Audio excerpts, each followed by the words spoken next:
on Author Nation, we are talking about recycling for dummies. We're talking to the author of that book and about promoting your traditionally published book before you publish it. I'm your host, Melody Ann. Unlock a wealth of resources at authornation.online. You will find expert writing tips, dynamic marketing strategies, and all the essential tools you need to thrive and make your mark in the world of nonfiction. So grab your favorite beverage, find a cozy spot, and get ready to delve into the fascinating world of recycling and book promotion with our special guest, Sarah Winkler. She is the founder of Everyday Recycler, an educational website that offers its readers simple and actionable recycling tips. She has been passionate about environmental issues all her life. Her mission is to create a world where recycled products are commonplace and waste is scarce. Sarah holds an honors degree in science and a postgraduate training in business analytics and the circular economy. She has applied her entrepreneurial style with strong conceptual thinking and problem-solving skills to solve the world's recycling questions. Based in Melbourne, Australia, she loves to travel for fun, whether locally or internationally. Hello, how are you today, Sarah? Great, thank you, Melody. Thank you very much. Wonderful. Yeah, thank you. I need to know, what is an everyday recycler? It's a good question. Actually, when you asked this the other day, I thought I really should have the answer to that ready and ready for everybody. And I kind of do, but it's always good to stop and think about it. To me, an everyday recycler is somebody who has recycling as part of their everyday life, their everyday routine. It doesn't feel like it's a challenge or something that's hard every day. It's just natural to them, and it doesn't mean they have all the answers. They know how to recycle everything, and they're a guru. It just means that it's a natural thing to question what's going to happen to this at the end of its life. Can I recycle it? Is there a place I'll be able to take it? Those sort of questions, I think. Oh, I love that. So I'm going to call myself an everyday recycler, though, because I don't have any of the answers. And I always seem to be asking the question. I replaced my fire extinguisher, and now I have fire extinguisher sitting on my dining room table. And every time I pass it, I'm like, what am I supposed to do with that? But I have your book now, so I can look up, can you recycle a fire extinguisher, right? A fire extinguisher is in there, but yeah, definitely having that curiosity. And, the rules change as well, and things are always changing. So always asking questions is really good. Oh, wonderful. Now, are there myths around recycling? Like, I used to hear things like, nothing ever happens with your recycling. It's just a scam. But I think, anyways, in my part of the world, we're beyond that, I believe. But are there still myths kind of hanging on that we really need to clear up about recycling? Yeah, look, and one of those myths is definitely what you mentioned, and unfortunately, in some parts of the world, that is a myth still, that recycling doesn't work, and it's hard. We kind of put recycling on this big pedestal of this silver bullet solution to fix things, and we just put something in our bin and magically out pops a lovely new product. There's this great little diagram that was the image that was developed by Patagonia, the company, the brand, and it's got this little cloud of poof, bang, wazam, in the middle, and out pops this wonderful recycled product. And unfortunately, it's not like that. There's a lot more to it, and a lot of difficult steps, and a lot of parties involved from government and of course the recyclers and us as individuals, but even brands and manufacturers, they're all important parties in making it work. And so when it fails, it's not necessarily a simple answer of it was a scam. It can be that they were trying really hard to make it work, but it just was too difficult. I think recycling does work, but I think appreciating the challenges in recycling really helps to not put it on that pedestal and not think that it is that silver bullet solution. Yeah, it makes sense. There are so many parties involved, right? There are government regulations, there are companies who have to choose to use material that's recyclable, and companies that have to choose to use recycled material for their like. Plus, we have to choose to recycle. We have to choose to buy the recyclable material. Like, so many people are involved in this. It's such a Right. good point. Thank you. Yeah. So, what are a few things we can recycle that might surprise us? There's some interesting things out there that can be recycled, and maybe not in every area, as we know, the rules are different everywhere, and access to recycling programs is kind of different everywhere as well. So, Yes.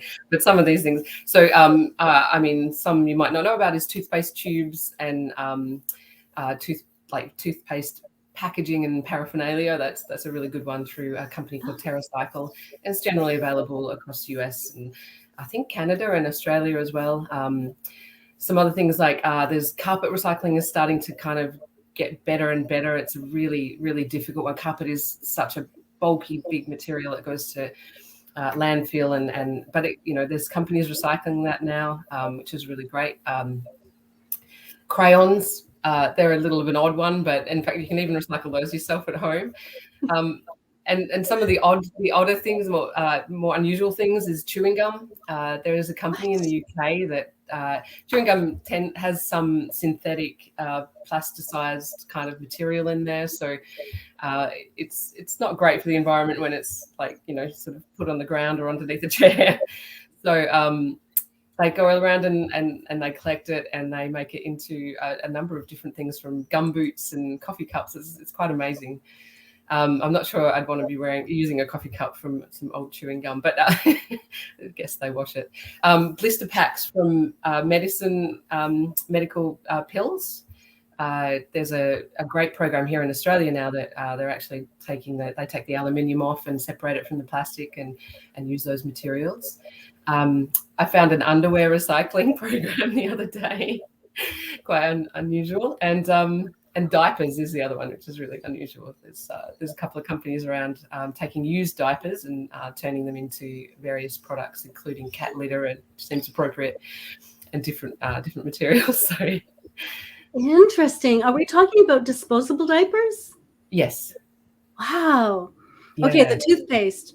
The toothpaste, I have to say. So I've have you seen those toothpaste tablets? yes, Yes, yes. I bought some toothpaste tablets. I'm like, oh, maybe this will reduce packaging. So How are they yeah, going? Good. I just bought 3 to try. I've only tried 1 actually. So, but it was a lot like baking soda, to be honest. So I'm not Yeah, sure how keen I'm going to be on it. So, my but we'll husband see. bought some. We'll see. My Yeah, husband bought yeah. some recently to try, so I haven't tried them yet though. Yeah, I have to say that looking at your book, I love the diagrams. There are lots of visuals and diagrams, and I really enjoyed that. It helped me understand. So, can you tell us a little bit about what else we'll find in the book? Yeah, so the book is in my mind is a bit of a journey across not just recycling, but kind of this what goes on before recycling and what goes, maybe what goes on after a little bit. So I tried to start with giving people an appreciation of what things are made of and where those things have come from, the full life cycle of materials, because it's important to give those materials the sort of respect and understand the impact that they've had already. And I think that helps to then give give you sort of a real desire to want to keep that material in use. And from mining and oil and gas and or logging for trees, to get the paper and all the sort of materials that need to be used. There's lots of chemicals and water used in almost all processes. So just an idea of kind of how things are made and all the effort and energy that's gone into them. And then what those materials are, whether they can go in your bin or not. There's certainly a bit of that sort of stuff. There's always a lot of checking that you need to do. People need to check their local rules as well. But hopefully I've put it into a way that they can get a bit of an idea and know what to check and what they don't need to check.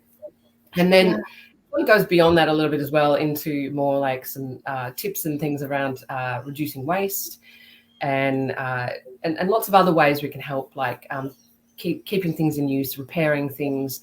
So it's kind of broad. I think it's they wanted to call the book Low Waste Living for Dummies instead of Recycling for Dummies, because it does go a bit broader than recycling, but Yeah. we stuck with the name. Yes.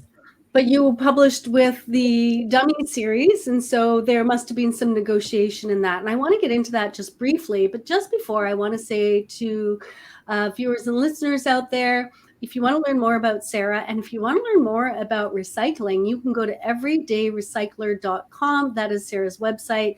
It is an educational website, has tons of information. I really, really love that website. All right. Sarah, you published it's a dummies book. So it's, Right. it's kind of like the Bible of, right? So how did you come to publish with them? So they came to me, they approached me through the website you just mentioned. They found an article on there. They must have piqued their interest, or maybe multiple, but there was one particular article that they mentioned. And they sort of like, well, who was the author of this? And we'd like to talk to them. And I was like, okay, that's me. And then they said, we want to write a Recycling for Dummies book. And I mean, initially I was really wondering whether it was real, because it didn't seem like something somebody would be contacting me for. But so the website basically. So you're looking for the hidden cameras, right? That's wonderful. So, to note to everyone out there, if you're an expert in topic and you have a blog running for many years, this is what publishers might be looking for when they're thinking about bringing you on as an author. So it's a really great tip. Thank you. So were there some pretty tight deadlines and schedules? So when you're self-publishing, you can get really kind of lost and put it to the side and come back to it and extend the deadline and whatnot. But when you're writing for a publisher, and especially if you've received an advance, it's a different set of rules. So were there some tight deadlines? What was your scheduling like? Yeah, and the dummies, Wiley, John Wiley and Sons, are notorious for tight deadlines. They find a topic that's hot now and they want it out. I noticed the other day they've already written Chat GPT for Dummies is already out, and you're like, well, they must have done that pretty fast. So I had from the time of the contract being finally signed to me finishing 100% of the writing was 5 months. So I had about 6 to 8 week deadlines of 25% for each of those. So yeah, it was pretty hectic. Yeah, and that's something that Wiley and Sons does that I really like. Some publishers will just say, manuscript due by. But Wiley and Sons for the Dummy series, and because they're such large books, this makes sense. They tie in, there's a certain percentage due and then a certain percentage due to make sure you stay on track, which I think is wonderful. I encourage self-publishing authors to do that as well. But you hit your deadline, so that's amazing, and you got the book out. But I want to know, because, there's this whole myth about, well, if you're published with a publisher, you don't have to worry about any of the promotion. They do everything for you. So have you been doing promotion for your book? So that is a complete myth, I can say. They made it very clear, in fact, from the start that they only. In fact, I read a really good quote that a publisher gets the books on the shelves, whereas you have to get people to want to buy it. So, they are almost more like a distributor in that way. They obviously have it into all of the bookstores, and they do. I think on some books they do a little bit of promotion, but I'm not quite sure how much they've done on my book, but not much, I don't believe. So yeah, it is pretty much all on me. Something I wish I'd known a little bit sooner, because I really left it right to the end to look at what I needed to do to promote the book, and that was probably a little bit late in some cases. Yeah, so let's talk about that. So looking back, when might you have started the promotion for your book? I think I would have started planning the promotion right at the start, because particularly at the start, when you're not close to one of those deadlines as well, you're a little bit freer. You have a little bit more time, well, not more time, but you're able to maybe do other things without stress. So I think I would have started planning all of the activities that I should be doing and should have done immediately after the book was released. back then, and just, you know, in terms of planning them, just, you know, Excel spreadsheets and lists, and a bit of reading in terms of what I should be doing to promote. Certainly wish I did a lot more of that. Right. So wait, I just want to confirm, you, looking back, you would have started promoting the book as soon as it was published or as you were writing it? As I was writing it, but I would have started planning as soon as I started, as soon as the contract was signed. Started probably reading a lot more about what, you know, and I thought I knew, you know, I thought I knew what I had to do, but I certainly, yeah, in hindsight, it's a lovely thing. I would read a lot more about what some of these ideas are, you know, in terms of promoting, maybe starting a couple of months out. I think some of the things like getting into doing some public speaking and book releases and things like that. I started that quite late while the book was still in production, but so it wasn't released, but I probably could have started that about 2 to 3 months before, and I would have been in a better position. Yeah, that makes sense. Letting so the dummies, just letting the people know all the things I should have done. No, sorry. So what would you have done right at the beginning, like as you were writing? Are there ways you would have, looking back, are there ways you would have promoted it? I did try a little bit, and I think in hindsight, I would probably do a little bit more, and that is engaging. So I had my website going anyway, which was getting subscribers, but maybe engaging with them just a little bit more in terms of the book is coming and building up that momentum. I certainly did a little bit of that, but I think more of that would have been good. Yeah. And when the book, when you finished writing the manuscript and the book is in production, what might you, or what did you do then that you found really helpful? So I did reach out more to subscribers at that point, and yeah, started reaching out to places that I could do a speaking engagement or various different things like that. But I guess more of that, I would have maybe. I kind of in hindsight, I wish I'd spent more time with that. The other thing is the getting of reviews on things like Goodreads and Amazon, and so that's been a real struggle. And so I don't actually know the answer, but I think there's probably some better tactics that could be done earlier to really build that up and get that going, because that is a real struggle. Yeah, that's fabulous. And then after it was published, what are some of the things you did that you found useful?